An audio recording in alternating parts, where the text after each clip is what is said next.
Welcome to PG education PGTRB exam Tamil eligibility டெஸ்ட்டுக்கு 10ஆம் வகுப்பு பாடப்புத்தகத்திலிருந்து ஒரு இயலாக பார்த்துட்ருக்கோம். இன்றைக்கி இயல் 3 யூனிட் டெஸ்ட் பார்க்கலாம். முதல் கேள்வி, நெய்தல் நிலத்தவர் பாணர்களை வரவேற்று குழல் மீன் கறியும் உணவும் கொடுத்தனர் என்ற செய்தி இடம்பெற்ற நூல் எது? சரியான விடை சிறுபனாற்றுப்படை.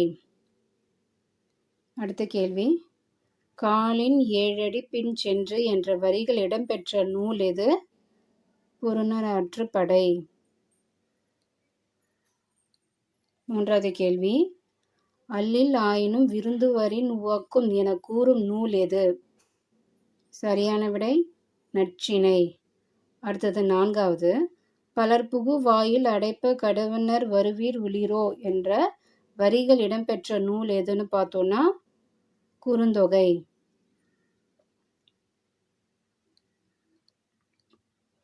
அடுத்தது ஐந்தாவது கேள்வி, காசி காண்டத்தை இயற்றியவர் யார்? சரியான விடை அதிவீரராம பாண்டியர். அதிவீரராம பாண்டியரின் பட்ட பெயர் சீவலமாறன். அடுத்தது ஏழாவது கேள்வி, உப்பில்லா கூழ் இட்டாலும் உண்பதே அமிர்தமாகும் என குறிப்பிடும் நூல் எது? விவேக சிந்தாமணி.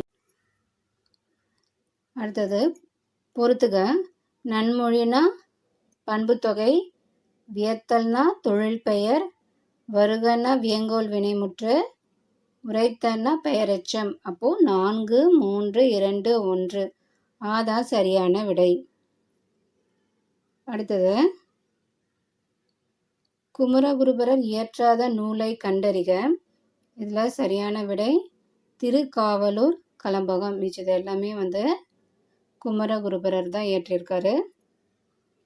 அடுத்தது 10வது கேள்வி, இது பொறுத்துக, சூழினா தலையில் அணிவது,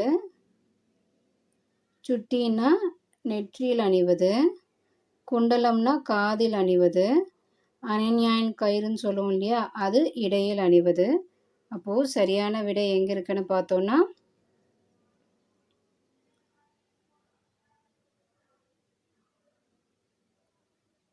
2,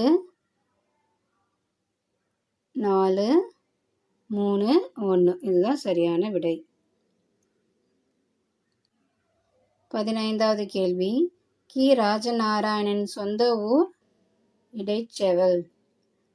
16வது கேள்வி, கீழ்காணும் சொற்களில் உம்மை தொகை அல்லாத சொல் எதுன்னு பார்த்தோன்னா அண்ணனும் தம்பியும், இது உண்மை சொல் தான். வெற்றிலையும் பாக்கும், இதுவும் உண்மை சொல் தான். இரவும் பகலும், இதுவும் உண்மை சொல் தான். தேர் பாகன் கொடுத்துருக்கு இல்லையா, இது உருபும் பயனும் உடன் தொக்க தொகை வரும். அதனால் இதுதான் இங்கே சரியான விடை. அடுத்தது 17வது கேள்வி, மதுரை சென்றார் இத்தொடரில் அமைந்துள்ள வேற்றுமை தொகை எவ்வகை வேற்றுமை தொகைக்கு பொருந்தும்னு பார்த்தோம்னா 4ஆம் வேற்றுமை தொகை. அடுத்தது, சிறப்பு பெயர் பொது பெயர் ஆகிய வரும் தொகைச்சொல் எதுன்னு பார்த்தோம்னா இரு பெயரெட்டு பண்பு தொகை. இதுதான் சரியான விடை. அடுத்தது 19வது கேள்வி, செங்காந்தல் இப்பண்பு தொகை சொல்லில் மறைந்து வரும் உருபு என்னன்னு பார்த்தோம்னா ஆகிய. அடுத்தது 20வது கேள்வி, பெரியாரை பேணி தமரா கொளல், இதில் தமர் என்பதன் பொருள் என்னன்னு பார்த்தோம்னா துணை.